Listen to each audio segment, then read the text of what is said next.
Welcome back to the session of the Hindu newspaper analysis for UPSC Civil Services Examination. Today we will discuss mainly four issues.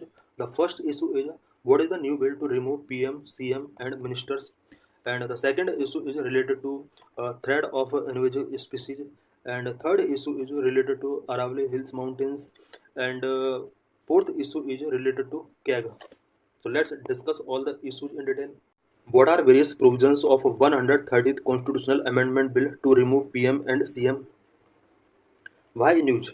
The Union government has introduced the 130th Constitutional Amendment Bill, under which a minister will be removed from office if they are arrested and detained for 30 days in relation to a criminal offence. Recently, Union government ने 130th Constitutional Amendment Bill introduce किया है, जिसके according किसी भी minister पर अगर criminal offences charge लगाए जाते हैं और एटलीस्ट 30 डेज के लिए अगर उन्हें अरेस्ट किया जाता है, डिटेन किया जाता है, तो उन्हें अपने ऑफिस से रिमूव करना होगा। व्हाट आर द बिल से? बिल के अंदर वेरियस प्रोविजंस क्या क्या किए गए हैं। Number one, bill seek to amend article 75 and article 164 of the constitution that deal with the council of ministers at the union and state level. इस bill के अंदर जो पहला प्रोविजन किया गया है वो ये है कि स्टेट और यूनियन लेवल पर जो काउंसिल ऑफ मिनिस्टर्स हैं उनसे रिलेटेड जो आर्टिकल्स हैं कॉन्स्टिट्यूशन के अंदर उसमें कुछ चेंजेस करना होगा, such as article 75 and 164। Number two, if ministers are arrested and detained for 30 consecutive days in relation to an allegation of committing an offence which is punishable with imprisonment of at least 5 years shall be removed from his or office। अगर किसी ministers को किसी offence के committing करने की वजह से consecutive 30 days के लिए अरेस्ट किया जाता है, डिटेन किया जाता है, उसको अपने ऑफिस से रिमूव कर दिया जाएगा। और इसमें के कंडीशन यह है कि एट लिस्ट अगर 5 ईयर्स का इम्प्रिजनमेंट उसको पनिश किया जाता है, उस केस में उसको इस पोस्ट से रिमूव करना होगा। They would be removed on the advice tendered by the prime minister and chief minister. Ministers को रिमूव करने के लिए prime minister and chief minister के द्वारा एडवाइस टेंडर किया जाएगा। Number three, provision of automatic cease to hold office. If the PM/CM does not tender such advice, the minister concerned shall automatically cease to hold office from the 31st day. अगर PM या CM किसी minister को office remove करने से related advice given नहीं करते हैं, then 31st day जो होगा उस दिन उस मिनिस्टर का जो ऑफिस है उसको रिमूव करना होगा। If the PM/CM is arrested and taken into custody for 30 consecutive days, he she will resignation on the 31st day. Prime minister या चीफ मिनिस्टर को अगर 30 consecutive डेज के लिए कस्टडी में रखा जाता है या अरेस्ट किया जाता है, 31st डे उसको भी रिजाइन करना होगा। हाउएवर द PM/CM और ministers can be subsequently appointed on being released from custody. PM/CM और मिनिस्टर सभी के लिए प्रोविजन किया गया है कि जब भी ये कस्टडी से रिलीज किए जाएंगे अगेन इन्हें अपॉइंट किया जा सकता है। Number 4, Amendment Article 239AA. It also seeks to amend Article 239AA with similar provisions for the National Capital Territory of Delhi. Constitutional amendment के अंदर कुछ स्पेशल आर्टिकल्स के अंदर भी हमें अमेंडमेंट करने होंगे, similar amendment such as article 239A जो कि NCT ऑफ दिल्ली से रिलेटेड है। Number 5, required 2/3 majority. These amendments to the constitution would require 2/3 majority in both house of parliament for its passage. 130th constitutional amendment को पास कराने के लिए constitution parliament के दोनों हाउस से 2/3 मेजोरिटी के साथ इस अमेंडमेंट को पास कराना होगा। Number 6, similar amendments have been proposed to parliamentary law that govern the union territory of Jammu and Kashmir and Puducherry. कुछ पार्लियामेंट्री लॉ के अंदर भी अमेंडमेंट करने होंगे, स्पेशली वो लॉ जो UT of Jammu and Kashmir and Puducherry को गवर्न करते हैं, बिकॉज दिल्ली, जम्मू एंड कश्मीर और पुडुचेरी ये ऐसे यूटीज हैं जो कि पार्लियामेंट्री लॉ के द्वारा गवर्न किए जा रहे हैं। इन सभी लॉ के अंदर भी कुछ अमेंडमेंट करने होंगे। Number 7, refer to JPC। These bills have been refer to a joint parliamentary committee for scrutiny. ये जो बिल है अभी इसको स्क्रूटिनी के लिए जॉइंट पार्लियामेंट्री कमेटी के पास रेफर कर दिया गया है। What are the existing law? Politics को क्लीन करने के लिए एग्जिस्टिंग लॉ क्या है? The representation of the people act 1951 provide that any person who is convicted in a criminal case and sentenced to not less than 2 years in jail shall be disqualified from being a MP or MLA for the period of their sentence and 6 years thereafter. Representation of people act 1951 के अंदर provision किया गया है कि अगर किसी person को किसी क्रिमिनल केस में कॉन्विक्ट किया गया है और 2 या मोर देन 2 ईयर्स के लिए उसको सेंटेंस गिवन किया गया है, स्पेशली अगर उसको जेल में रखा जा रहा है, देन वो एमपी या एमएलए कुछ टाइम पीरियड के लिए नहीं बन सकता। टाइम पीरियड की अगर बात की जाए, जब तक उसको सेंटेंस उसका क्लोज नहीं हो जाता है, plus there after 6 years, sentence खत्म होने के बाद भी 6 ईयर्स तक वो इलेक्शन कॉन्टेस्ट नहीं कर सकता है। ये provision representation of people act 1951 के अंदर किया गया है। The existing law only provides for disqualification for being a member of parliament और state legislature and not for being a minister. Existing law जो है हमारे इंडिया के अंदर, वो सिर्फ मेंबर ऑफ पार्लियामेंट और स्टेट लेजिस्लेचर के अंदर डिस्क्वालिफिकेशन को यहाँ पर प्रोविजन करता है। बट किसी मेंबर, यानी मेंबर वो बन सकता है, अगर किसी पर्सन को यहाँ पर डिस्क्वालीफाई कर दिया गया है, वो यहाँ पर मेंबर बन सकता है। मेंबरशिप में यहाँ पर किसी टाइप की कोई प्रॉब्लम नहीं है। Election commission recommendations to amend representation of people act to clean politics. Politics को क्लीन करने के लिए इलेक्शन कमीशन ने भी रिप्रेजेंटेशन ऑफ पीपल एक्ट को अमेंड करने के लिए कुछ रिकमेंडेशंस गिवन किए थे। In 2016, the Election Commission had recommended that the RP Act be amended to provide that persons against whom charges are framed by a competent court for an offence that is punishable with imprisonment of at least 5 years be barred from contesting elections. 2016 में election commission of India ने representation of people act के अंदर कुछ amendment करने के लिए recommendations given किए थे। इन रिकमेंडेशंस के अकॉर्डिंग इलेक्शन कमीशन ने कहा था कि अगर किसी भी पर्सन के अगेंस्ट किसी कॉम्पिटेंट कोर्ट के द्वारा कुछ चार्ज फ्रेम किए जाते हैं उस किसी ऑफेंस के लिए, और उन ऑफेंस के लिए उसको एटलीस्ट 5 ईयर्स का पनिशमेंट और इम्प्रिजनमेंट अगर गिवन किया जाता है, उस कैंडिडेट को इलेक्शंस कंटेस्ट करने का यहाँ पर परमिशन गिवन नहीं किया जाना चाहिए। इट मीन्स यहाँ पर फुल्ली तरीके से यहाँ पर इलेक्शंस कंटेस्ट करने की जो राइट है उसको यहाँ पर क्लोज करने के लिए कहा गया था। What will be the effects? 130 constitutional amendment bill की वजह से क्या क्या इफेक्ट हो सकते हैं? Firstly, it will result in elected representatives losing their position by only police action even before the start of a trial. अगर ये अमेंडमेंट पास हो जाता है तो इस अमेंडमेंट की वजह से इलेक्टेड रिप्रेजेंटेटिव्स को ओनली पुलिस एक्शन की वजह से अपनी पोजीशन यहाँ पर लॉस करनी पड़ सकती है before the start of trial. It means without trial start के ही यहाँ पर ओनली पुलिस एक्शन की वजह से इलेक्टेड रिप्रेजेंटेटिव्स अपनी पोजीशन को यहाँ पर लॉस कर सकते हैं। Secondly, it undermines the principle of parliamentary democracy where the elected PM CM enjoy the power to choose their cabinet. Parliamentary democracy के प्रिंसिपल्स को ये अंडरमाइन कर सकता है because elected PMs and CM वो अपने अकॉर्डिंग कैबिनेट को choose कर सकते हैं। Finally, it gives the centre disproportionate power to initiate vindictive action against ministers in opposition rule state. Opposition rule state में मिनिस्टर्स के अगेंस्ट विंडिकेटिव एक्शंस टेकिंग करने के लिए यहाँ पर सेंट्रल गवर्नमेंट को डिसप्रोपोर्शनेट पावर मिल सकती है। What should be done? Need careful consideration. Criminalization of politics is a malage plugging our democratic system. Criminalisation of politics ये हमारे डेमोक्रेटिक सिस्टम को प्लॉगिंग कर रहा है। However the issue surrounding the bill need careful consideration. इस bill के regarding हमें careful तरीके से कंसिडरेशन करना पड़ेगा। Moreover the bill seem to try to address the effort than the cause. ADR report state that 46% of MPs and 45% of MLAs have criminal cases against them. ADR के एक report के according India के अंदर about 46% MPs and 45% of MLAs के ऊपर criminal cases चल रहे हैं। It added that the chances of winning for a candidate with a criminal background was 15.4%, as against just 4.4% for a candidate with a clean background. ADR के इस report के under ये भी मेंशन किया गया कि क्रिमिनल बैकग्राउंड वाला candidate का विनिंग चांस 15.4% है, जबकि क्लीन बैकग्राउंड वाले पर्सन का जो विनिंग चांस है वो 4.4% है। We need to clean dirty politics. इस तरह से हमें डर्टी पॉलिटिक्स को यहाँ पर क्लीन करना होगा।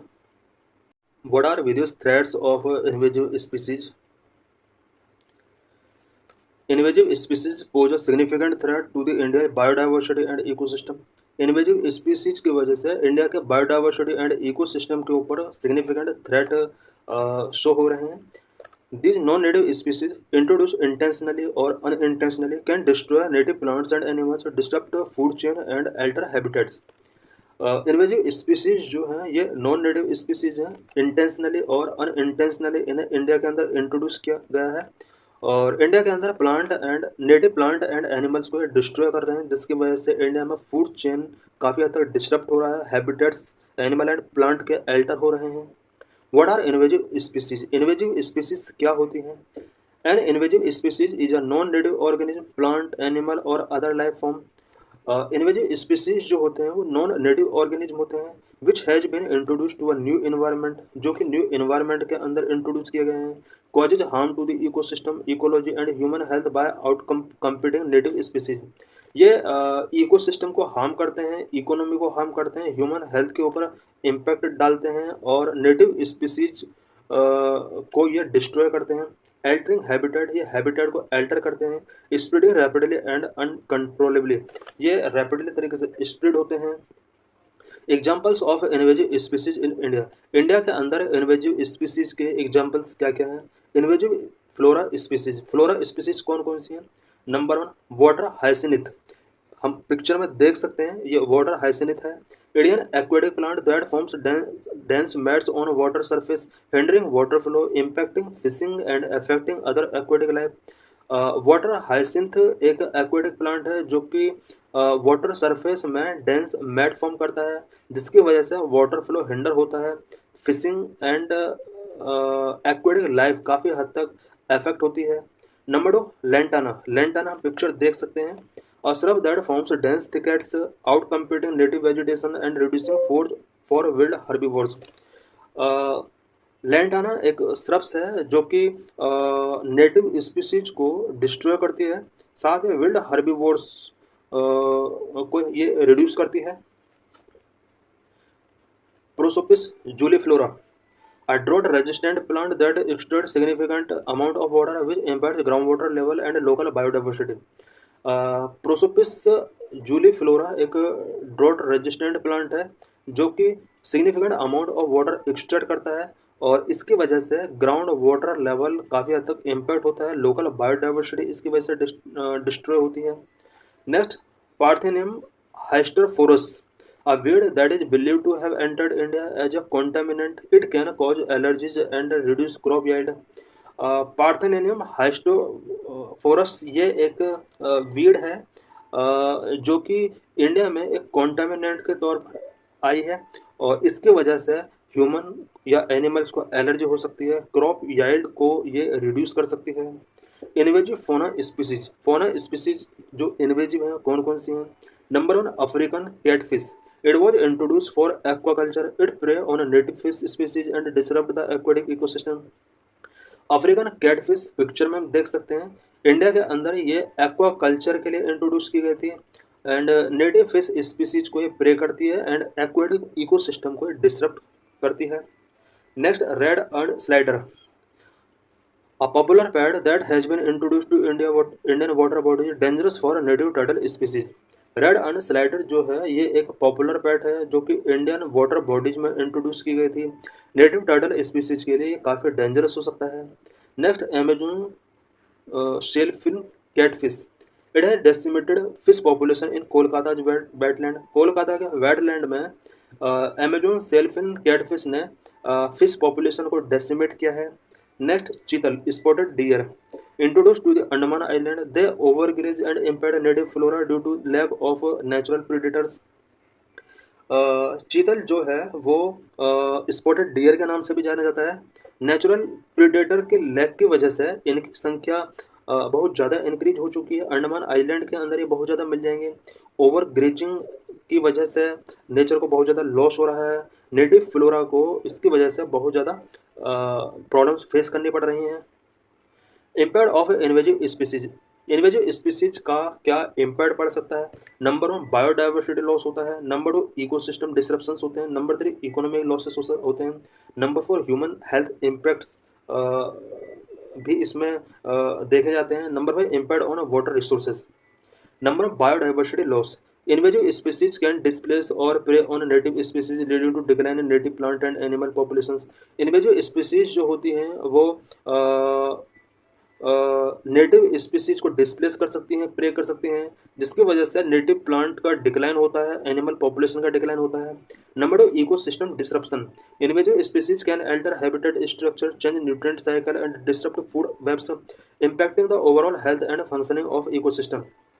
इन्वेजिव स्पीसीज हैबिटेट स्ट्रक्चर को अल्टर कर सकते हैं, न्यूट्रिएंट साइकिल को चेंज कर सकते हैं, फूड वेब को डिस्टर्ब कर सकता है एंड इकोसिस्टम की फंक्शनिंग और ओवरऑल हेल्थ को इम्पेयर कर सकता है। Number 3, economic losses. They can damage crops, reduce live stock productivity and empire fisheries. Invasive species crop को डैमेज कर सकता है, लाइव स्टॉक प्रोडक्टिविटी को रिड्यूस कर सकता है, फिशरीज को इम्पैक्ट कर सकता है। Number 4, human health impaired. Some invasive species can cause allergies, respiratory problems and other health issues. कुछ invasive species ऐसी होती हैं जो कि एलर्जी का कॉज बन सकती हैं, रेस्पिरेटरी प्रॉब्लम का कॉज बन सकते हैं एंड अदर हेल्थ इश्यूज को भी क्रिएट कर सकते हैं। Number 5, impacts on water resources. Invasive species का वाटर रिसोर्स पर क्या इम्पैक्ट पड़ता है? Some invasive species such as prosopis juliflora can deplete water resource impacting local communities. कुछ इन्वेजिव स्पीसीज ऐसी होती हैं जो कि वाटर रिसोर्स को डिप्लीट कर सकते हैं, such as Prosopis juliflora. Local communities भी इसकी वजह से इम्पैक्ट हो सकते हैं। What are management strategies? Invasive species को मैनेज करने के लिए क्या क्या स्ट्रेटेजीज होनी चाहिए? Number 1, prevention. Strict quarantine measures, public awareness campaigns and regulations on the import and trade of invasive species are crucial. Invasive species के ट्रेड को या इसके इंपोर्ट को हमें रेगुलेट करना होगा। Number 2, early detection and rapid response. Early monitoring programme and rapid response team can help identify and control the spread of invasive species before they become widespread.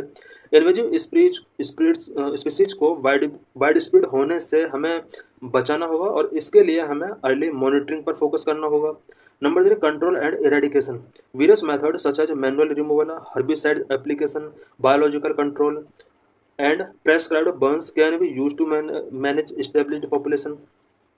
Invasive species को remove करने के लिए हमें manual method follow करना होगा, herbicides application, biological control and prescribed Burns, ये सब हमें स्टेप्स टेकिंग करने होंगे।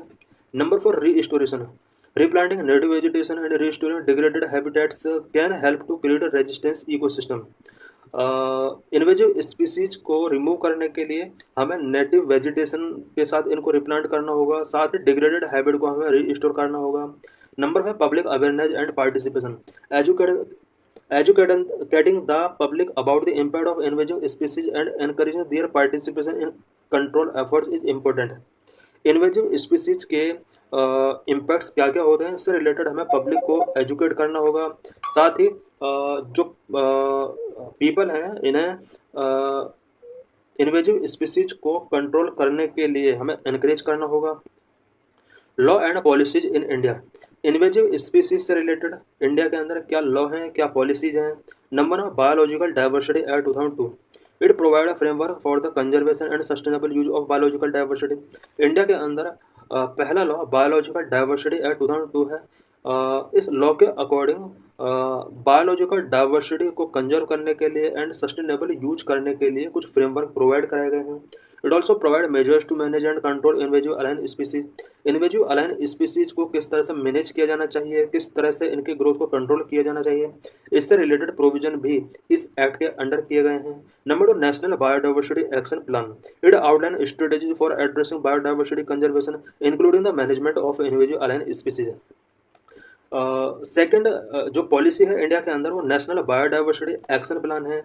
इस प्लान के अंदर इंडिया की बायोडाइवर्सिटी को कंजर्व करने के लिए साथ ही इन्वेजिव अलाइन स्पीसीज को मैनेज करने के लिए इसमें कुछ प्रोविजंस किए गए हैं। In this session we will discuss about Aravalli hills, India disappearing mountains. Why news? Rock crushers have come up near villages in South Haryana, Northwest Rajasthan over the past 2 decades, leading to health problems and falling groundwater levels, say resident. Haryana और north west Rajasthan के people का कहना है कि जब से इनके areas में रॉक क्रशर्स आए हैं, तब से लोगों को बहुत ज़्यादा हेल्थ प्रॉब्लम्स हो रही हैं। ग्राउंड वाटर लेवल काफ़ी हद तक फॉल हो रहा है। Meanwhile, the PM has launched a project to spread green cover in a 5 kilometre buffer zone around the arrival range. Prime minister ने अरावली रेंज के अराउंड 5 किलोमीटर बफर जोन के अंदर ग्रीन कवर को स्प्रेड करने के लिए एक प्रोजेक्ट भी लॉन्च किया है। Recently Haryana government propose 10,000 acre Aravalli safari project in parts of Gurugram and Nuh. Recently Haryana government ने गुरुग्राम एंड नूह रीजन के अंदर अरावली सफारी पार्क प्रोजेक्ट जो कि 10,000 एकड़ के अंदर होगा, इसको प्रपोज किया है। Environmentalists emphasize that any intervention in an eco-sensitive zone should prioritize conservation and restoration rather than destruction। Environmentalist ने कुछ यहाँ पर वार्निंग गिवन की है। उन्होंने कहा है कि इको सेंसिटिव जोन के अंदर इंटरवेंशन करने से पहले हमें कंजर्वेशन एंड रीस्टोरेशन को प्रायोरिटाइज करना होगा rather than destruction. What is the Aravalli safari park project? Aravalli safari park project क्या है? This project will be the largest such project in the world. World के अंदर ये लार्जेस्ट सफारी प्रोजेक्ट बनने वाला है। It aims to boost tourism and employment opportunities for the local people. Aravalli safari park project का main aim local people के लिए employment opportunities generate करना है, साथ ही टूरिज्म को इस एरिया के अंदर बूस्ट करना है। Kruger National Park in South Africa is one of the largest national park in Africa and a top wildlife safari destination। Africa के अंदर largest national park Kruger national park है, जो कि top wild life safari destination भी है। Aravalli safari park will है। Aravalli safari park के अंदर क्या क्या होगा? एनिमल केज होंगे, गेस्ट हाउसेस होंगे, होटल्स, रेस्टोरेंट, ऑडिटोरियम्स होंगे, animal hospital, children's park, botanical garden, aquarium, cable cars, tunnel walk and open air theatre and catteries, ये सब यहाँ पर प्रपोज किए गए हैं। What are ecological concern? Harming the environment. The project harming the environment as it would increase vehicular traffic and construction in an eco-sensitive zone। इस park की वजह से कुछ इन्वायरमेंटल कंसर्न यहाँ पर रेज हुए हैं। बिकॉज इस पार्क के बनने के बाद यहाँ पर वेहिकुलर ट्रैफिक इंक्रीज होगा, कंस्ट्रक्शन एक्टिविटी अगर इको सेंसिटिव जोन के अंदर की जाएंगी तो इस अरावली रीजन के अंदर ये काफ़ी डिजास्टर्स हो सकता है। नंबर ऑफ वाटर सप्लाई में effect. Aravalli hills serve as critical water reserve for the water scarce region of Gurugram and Nuh which में इफेक्ट। अरावली हिल्स जो कि क्रिटिकल वाटर रिजर्व प्रोवाइड करती है water scarce region of Gurugram and Nuh के अंदर वाटर सप्लाई इसकी वजह से इफेक्ट हो सकती है अगर यहाँ पर सफारी पार्क बनाया जाएगा। The propose under water zone in the park could alter water level exacerbating water scarcity। proposed under water zone park के अंदर जो अंडर वाटर जोन यहाँ पर प्रपोज किया गया है वो वाटर लेवल को अल्टर कर सकता है, जिसकी वजह से वाटर स्केर्सिटी एक्सेसरबेट हो सकती है। Legal and environmental restrictions. Aravalli safari park fall under a forest category where environmental law strictly prohibit deforestation, land clearing and construction. Aravalli safari park वाला जो रीजन है वो फॉरेस्ट कैटेगरी के अंडर आता है। फॉरेस्ट कैटेगरी के अंडर अगर ये आता है तो कुछ इन्वायरमेंटल लॉ स्ट्रिक्टली यहाँ पर deforestation, land clearing and construction activities को प्रोहिबिट करते हैं। Multiple supreme court and national green tribunal order under the forest conservation act 1980 restrict such activities. इस तरह के एक्टिविटीज को सुप्रीम कोर्ट और एनजीटी के ऑर्डर्स के द्वारा भी काफ़ी प्रोहिबिट किया गया है। Impact on Haryana's forest cover and sustainability. Haryana state has the lowest forest cover in India and the Aravalli range serve as a crucial ecological buffer। Haryana के अंदर फॉरेस्ट कवर सबसे कम है।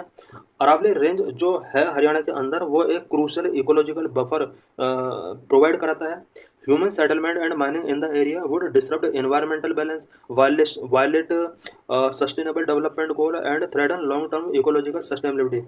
ह्यूमन सेटलमेंट एंड माइनिंग अगर इस area के अंदर increase होंगे तो इसकी वजह से इन्वायरमेंटल बैलेंस डिसरप्ट होगा, सस्टेनेबल डेवलपमेंट गोल का वायलेशन होगा and long term ecological sustainability threaten हो सकती है। What are eco sensitive zones? Eco sensitive zone क्या होते हैं? Under the environmental protection act 1986 land falling within 10 kilometre of the boundaries of national park and wildlife sanctuary is declared eco fragile zone और eco sensitive zone.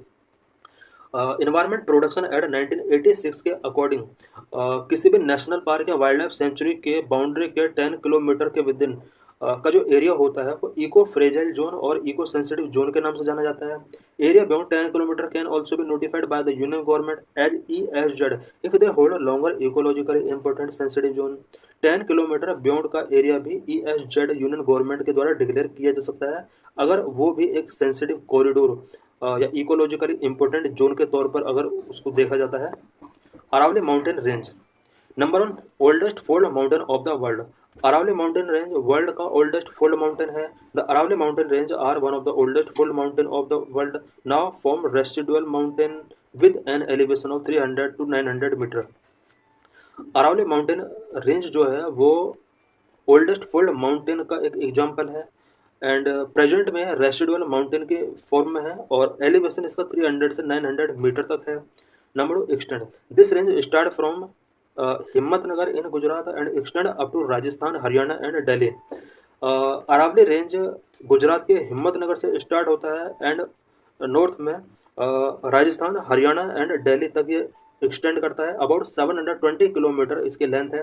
Number 3 mountains are divided into two main ranges Sambhar Khetri range and the Sambhar Sirohi range in Rajasthan where their extension is about 560 kilometre. इस mountain को mainly 2 ranges में divide किया गया है, Sambhar Khetri range and Sambhar Sirohi range. Rajasthan के अंदर इसको 2 रेंजेज में डिवाइड किया गया है। यहाँ पर इसका एक्सटेंशन 560 किलोमीटर का है। The hidden limb of the Aravalli that extend from Delhi to Haridwar creeks are divided between the drainage of river of the Indus and Ganga. Aravalli का एक हिडन लिम्ब जो कि दिल्ली टू हरिद्वार तक एक्सटेंड है। ये जो लिम्ब है ये गंगा और इंडस रिवर के ड्रेनेज को यहाँ पर सेपरेट करता है। Rocks are formed primarily of a folded crust. When two convergent plates move towards each other by the process called organic movement. Aravalli hills जो बनी हुई हैं वो फोल्डेड क्रस्ट की बनी हुई हैं। The Aravalli date back to millions of years when pre Indian subcontinent collide with the mainland Eurasian plate. Aravalli जो माउंटेन है मिलियंस ऑफ ईयर्स पुराना है और इंडियन सब कॉन्टिनेंट जब यूरेशियन प्लेट के साथ यहाँ पर कोलाइड हुआ उसके बाद ये फॉर्म्ड हुआ। In this session, we will discuss about CAG, Comptroller and Auditor General of India. Why in news? Months before, a plea was filed in a Supreme Court related to the absolute control by Centre through the President to appoint the CAG. कुछ month पहले supreme court के अंदर CAG को appoint करने से related central government का जो control है इसके अगेंस्ट पिटिशन फाइल की गई थी। Absolute control by the center over the appointment process of CAG would gravely affect the independence of constitutional authority. Central government के द्वारा प्रेसिडेंट के थ्रू कैग के अपॉइंटमेंट के ऊपर जो कंट्रोल है वो कहीं ना कहीं कैग की जो कॉन्स्टिट्यूशनल अथॉरिटी है उसकी इंडिपेंडेंस को ग्रेवली तरीके से अफेक्ट कर सकता है। CAG have a watchdog over the financial expenditure and accountability of union and state government and even the Panchayati Raj institutions. India के अंदर union and state government and even Panchayati Raj institutions के द्वारा जो भी financial expenditure किए जाते हैं CAG उस पर वॉचडॉग करके रखता है। The petitioner said the CAG must be appointed by the president in consultation with the non partisan selection committee. Petitioner का कहना था कि कैग का अपॉइंटमेंट प्रेसिडेंट के द्वारा नॉन पार्टीशन सिलेक्शन कमेटी के कंसल्टेशन के बेस पर किया जाना चाहिए। इसमें पिटिशनर के द्वारा कहा गया था कि सिलेक्शन कमेटी के अंदर prime minister, leader of opposition and chief justice of India होना चाहिए। Giving exclusive control to the executive over appointment to constitutional bodies would lead to loss of independence. इस तरह से कॉन्स्टिट्यूशनल बॉडीज के appointment पर अगर एग्जीक्यूटिव का exclusive control होगा तो इससे कॉन्स्टिट्यूशनल बॉडीज की इंडिपेंडेंस लॉस हो सकती है। What are constitutional provisions of CAG? Article 148 deal with appointment, oath and condition of service of CAG of India. Constitution के आर्टिकल 148 के अंदर CAG का appointment, oath and condition of service related provision किए गए हैं। Article 149 specify the duties and power of the CAG के क्या क्या ड्यूटीज होंगी, क्या पावर्स हैं, आर्टिकल 149 के अंदर स्पेसिफाई की गई हैं। Article 150 state that the account of the union and state must be keeped in form prescribed by the president on advice of the CAG. Article 151 require the tax report on union accounts to be submitted to the president and laid before parliament. State reports to be submitted to the governor and laid before the state legislature. CAG की जो भी report होती हैं union union report जो होगी president parliament की before submit करेगा and state report जो होगी गवर्नर स्टेट लेजिस्लेचर के बिफोर सबमिट करेगा। Article 279 provide that the CAG certifies the calculation of net proceeds and its certificate is final. Net proceed से related certification last given किया जाता है, CAG के द्वारा गिवन किया जाता है एंड इसका सर्टिफिकेट ही फाइनल होता है। Third schedule and fifth sixth schedule में भी कैग से रिलेटेड प्रोविजन किए गए हैं। Third schedule section 4 prescribe the oath और affirmation to be made by the जजेस of the supreme court and CAG upon assuming office. Constitution के third schedule के अंदर कैग का ओथ का प्रोविजन किया गया है। Sixth schedule specifies that accounts of district of the regional council should be keeped in form prescribed by the CAG and audited accordingly. Reports are to be submitted to the governor for laying before the council. Key facts about the CAG से related key points हम यहाँ पर discuss करेंगे। As per article 148 of the constitution the CAG is heads the Indian audit and account department. Article 148 के according CAG Indian audit and account department का head होता है। He is responsible for safeguarding the public purse and overseeing the financial system at both state and central level. CAG public purse को safeguard करने के लिए responsible है। State and central level के जो फाइनेंशियल सिस्टम है उसको ओवरसी करने का मेन वर्क इसका है। CAG of India is governed by the controller and auditor generals duties power and conditions of services act 1971। India के अंदर कैग एक्ट 1971 के अकॉर्डिंग गवर्न किया जाता है। What is the appointment process for CAG. CAG के लिए appointment process क्या है। Appointed by president of India by warrant under his hand and seal. CAG president के द्वारा अपॉइंट किया जाता है। इसके लिए प्रेसिडेंट के द्वारा एक वारंट रिलीज किया जाता है, हैंड साइन होता है, सील उसको किया जाता है। It means that the appointment of a high-ranking government official is made through a formal document called the warrant, which bears the president's direct signature and the official seal of the president's office. Under the warrant, his hand and seal का meaning क्या होता है। इसका meaning है कि president जो क्या को अपॉइंट करता है हाई गवर्नमेंट ऑफिशियल का जो अपॉइंटमेंट किया जाता है प्रेसिडेंट के द्वारा एक फॉर्मल डॉक्यूमेंट के थ्रू किया जाता है जिसको वारंट बोला जाता है और इस पर प्रेसिडेंट के हैंड से डायरेक्ट सिग्नेचर होते हैं और प्रेसिडेंट के ऑफिस की इस पर एक ऑफिशियल सील लगी होती है। It symbolising the president's personal and direct involvement in the appointment. ये सिंबलाइज करता है कि प्रेसिडेंट का क्या के अपॉइंटमेंट में पर्सनल एंड डायरेक्ट इन्वॉल्वमेंट होता है। This method is used for important constitutional positions to emphasize their significance and the president's direct authority in making these critical appointments. Breaking down of the term, ये जो हमने अभी term यहाँ पर read किया warrant under the president hand, ये सब का मीनिंग क्या होता है। Warrant is a formal official document authorising something, in this case an appointment. Warrant एक फॉर्मल ऑफिशियल डॉक्यूमेंट है जो कि किसी को ऑथराइज किया जाता है, जिस तरह से यहाँ पर प्रेसिडेंट को ऑथराइज किया गया है क्या को अपॉइंट करने के लिए। अंडर द प्रेसिडेंट हैंड्स का मीनिंग क्या है। This refer to the president's personal signature on the document. Document पर प्रेसिडेंट के पर्सनल सिग्नेचर होते हैं that showing their direct involvement. And seal, this refer to the official seal of the president's office. President की office की यहाँ पर official seal लगी होती है वारंट के ऊपर, adding legal weight and formality to the appointment. क्या के अपॉइंटमेंट की लीगल वेट एंड फॉर्मेलिटी को शो करता है। Terms of office oath and removal process.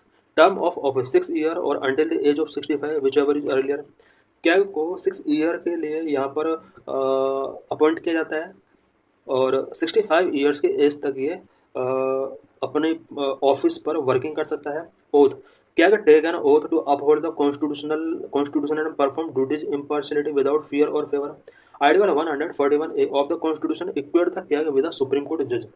CAG की पावर सुप्रीम कोर्ट के जज के इक्वल होती है। आर्टिकल 141 के अंदर प्रोविजन किया गया है removal. A CAG can be removed only for the same reason and in the same manner as in supreme court जज। कैग को सुप्रीम कोर्ट के जज के सेम मैनर में ही रिमूव किया जा सकता है। It require special majority resolution in both houses of parliament for proven misbehaviour और इनकैपेसिटी। जिस तरह से सुप्रीम कोर्ट के जज को पार्लियामेंट के बोथ हाउसेस के द्वारा स्पेशल मेजोरिटी के साथ रिजोल्यूशन पास करा के रिमूव किया जा सकता है, उसी तरह से कैग को भी यहाँ पर इम्पीचमेंट मोशन के थ्रू रिमूव किया जा सकता है। इसके जो बेसिस होंगे वो मिसबिहेवियर एंड इनकैपेसिटी होंगे। CAG can resign any time from his office by addressing the resignation letter to the president. किसी भी टाइम वो रिजाइन कर सकता है और इसके लिए रेजिग्नेशन लेटर वो प्रेसिडेंट को गिवन कर सकता है। Duties and power of CAG. Number 1, CAG audit the accounts related to the expenditure from consolidated fund of India and state fund. Consolidated fund of India and state fund से जो भी expenditure किए जा रहे हैं, कैग उनको उनके accounts को ऑडिट कर सकता है। Number 2, audit accounts of government corporations, public sector undertakings and bodies substantially funded by the government. Government corporations, public sector undertakings and government के द्वारा फंडिंग की जा रही बॉडीज का भी ये अकाउंट का ऑडिट कर सकता है। Number 3, CAG provide a certificate on the net proceeds of tax and duties. Tax and duties का जो भी नेट प्रोसीड है, कैग उन्हें उनके लिए सर्टिफिकेशन प्रोवाइड करता है। Number 4, the CAG submit audit report to the president place them before parliament, then public account committee examine these reports. CAG अपनी रिपोर्ट प्रेसिडेंट के बिफोर सबमिट करती है, देन प्रेसिडेंट इसको पार्लियामेंट के बिफोर सबमिट करता है एंड उसके बाद पब्लिक अकाउंट्स कमेटी के द्वारा इस रिपोर्ट को एग्जामिन किया जाता है। Number 5, CAG act as an agent of parliament ensuring that public money is spend efficiently and legally. CAG parliament के एक एजेंट के तौर पर वर्क करता है और ये इंश्योर करता है कि public money efficiently and legally तरीके से स्पेंड की जाए। Number 6, the CAG in India does not have control over the issuance of funds and perform the role of auditor general only. India के अंदर कैग इशुएंस ऑफ फंड पर control इसका नहीं है, ओनली ऑडिटर जनरल का role ये perform करती है। International audit by CAG. CAG को कुछ इंटरनेशनल ऑडिट का भी पावर मिला हुआ है। Number 1, IAEA 2022-2027। CAG is the external auditor for the international atomic energy agency. International atomic energy agency का भी ये एक्सटर्नल ऑडिट कर सकती है। Ensure promoting the safe use of nuclear technology. ये इंश्योर करता है कि न्यूक्लियर टेक्नोलॉजीज का सेफली तरीके से यूज किया जाए। Number 2, FAO food and agriculture organisation. CAG audit the food and agriculture organisation working toward global food security. CAG global food security के लिए भी वर्क करता है और फूड एंड एग्रीकल्चर ऑर्गेनाइजेशन को भी ये ऑडिट कर सकता है। Independence of CAG. Remove only through constitutional procedure. Care can only be removed by the president only through a constitutional procedure, not at the president pleasure. CAG को only parliamentary constitutional procedure के द्वारा ही remove किया जा सकता है। President की pleasure के according इसको रिमूव नहीं किया जा सकता। After leaving office CAG is ineligible for any further office under the government of India और एनी स्टेट। ऑफिस लीव करने के बाद कैग गवर्नमेंट ऑफ इंडिया और एनी अदर स्टेट के अंदर फर्दर ऑफिस ये टेकिंग नहीं कर सकता। Parliament determines the CAG salary which is equal to that of supreme court जज। कैग की सैलरी सुप्रीम कोर्ट के जज के इक्वल होती है। पार्लियामेंट इसकी सैलरी को डिटरमाइन करती है। In consultation with the CAG president prescribe the service conditions for CAG's staff and administrative power. President CAG के स्टाफ और एडमिनिस्ट्रेटिव पावर की सर्विस कंडीशंस को यहाँ पर कैग के कंसल्टेशन के बाद ही प्रेस्क्राइब करता है। Charges upon the constitutional fund of India. The CAG administrative expenses including salaries allowances and pensions not subject to parliamentary vote and charge upon the consolidated fund of India. CAG का जो भी administrative expense होता है including salaries allowances and pension, ये सब consolidated fund of India से charge किए जाते हैं। No minister can represent the CAG in parliament और take responsibility for his action. Parliament के अंदर कोई भी मिनिस्टर कैग को रिप्रेजेंट नहीं कर सकता और इसके एक्शंस की रिस्पॉन्सिबिलिटी भी इन्हें लेने का कोई भी राइट नहीं है। सो